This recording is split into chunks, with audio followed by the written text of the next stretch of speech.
Hello, আসসালামু আলাইকুম।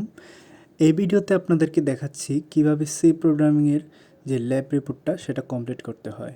Lab report number 1, ফার্স্টে 5টা নিয়ম দিয়ে দেওয়া হয়েছে ল্যাব রিপোর্ট করার জন্য। নাম্বার 1-এ লিখতে হবে প্রবলেম নাম্বারটা, যত নাম্বার প্রবলেম লিখব সেই নাম্বারটা সেখানে লিখে দিতে হবে। প্রবলেম নেমে হবে যে প্রশ্নটা আমাদেরকে করা হয়েছে, যেমন write a C program which is for example আমরা ফার্স্ট ওয়ান দেখতে পারি। প্রথম নাম্বার যে প্রবলেমটা, সেটাতে প্রবলেম নামটা ছিল হচ্ছে write a C program which calculate the factorial of given number. Main যে প্রবলেমটা সেটাকে আমি আন্ডারলাইন করে দিয়েছি গ্রিন কালার দিয়ে। এখন প্রশ্ন হচ্ছে থিওরি পার্টে কী লিখতে হবে। থিওরি পার্টে লিখতে হবে আমার যে টপিকটা দিয়ে প্রশ্ন করা হয়েছে সেই প্রশ্নটা সম্পর্কে আমাদের কি জানা আছে, যেমন ডেফিনেশনটাই লিখলে হবে, আর দুই একটা এক্সাম্পল। যেমন এখানে মেইন টপিক হচ্ছে ফ্যাক্টোরিয়াল, তা আমরা লিখতে পারি হোয়াট ইজ ফ্যাক্টোরিয়াল নাম্বার। এইটার জন্য আপনারা গুগলে সার্চ করতে পারেন, ফ্যাক্টোরিয়াল লেখাটা কপি করে নেবেন, তারপর যে কোনো ব্রাউজারে গিয়ে সার্চ করবেন হোয়াট ইজ ফ্যাক্টোরিয়াল।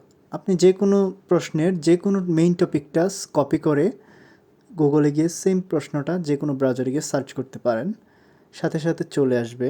আর আপনাদের সুবিধার জন্য আমি একটা ওয়েবসাইটের লিঙ্ক দিয়ে দিব, যেখানে আপনি একই সাথে সবগুলা প্রবলেমের সলিউশন পেয়ে যাবেন। এই যে একটা প্রথমে যে ওয়েবসাইটটা আসবে সেখানে ভিজিট করবেন। এখানে দেখুন ফ্যাক্টোরিয়ালের ডেফিনেশন এবং এক্সাম্পল খুব সুন্দরভাবে দেওয়া আছে। এটাকে কপি করে আপনারা পেস্ট করে নেবেন, অথবা হুবহু আপনার খাতায় অ্যাসাইনমেন্টের খাতায় লিখে ফেলতে পারেন। এভাবেই থিওরি পার্টটা কমপ্লিট করতে হবে। আর রইল বাকি কোডিংয়ের। আপনারা কোডিং কোথায় পাবেন?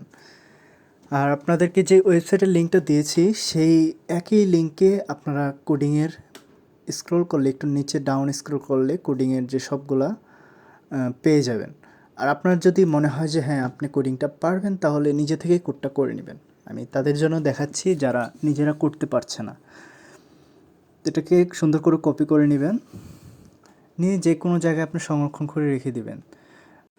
তারপর হচ্ছে রেজাল্টে আপনারা কী লিখবেন। রেজাল্টটা হচ্ছে আপনি কোডটা কীভাবে করেছেন বা কী ইনপুট দিলে কী আউটপুট আসবে সেই সম্পর্কে বিস্তারিত লিখবেন।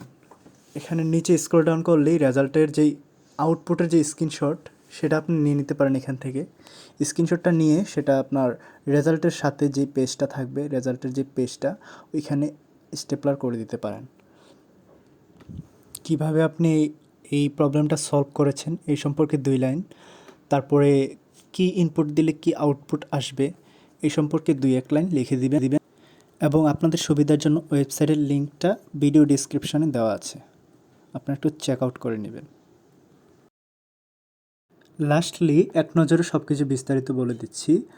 1 নম্বরে হবে প্রবলেম নাম্বার, 2 নম্বরে হবে প্রবলেম নেম, 3 নম্বরে হচ্ছে থিওরি, প্রবলেম সম্পর্কে কিছু বিস্তারিত, 4 নম্বরে হবে প্রোগ্রামিং কোড, যে কোডটা আপনারা করেছেন, আর লাস্টলি থাকবে হচ্ছে রেজাল্ট অ্যান্ড ডিসকাশন। তো এই ছিল আজকের ভিডিও। ধন্যবাদ সবাইকে।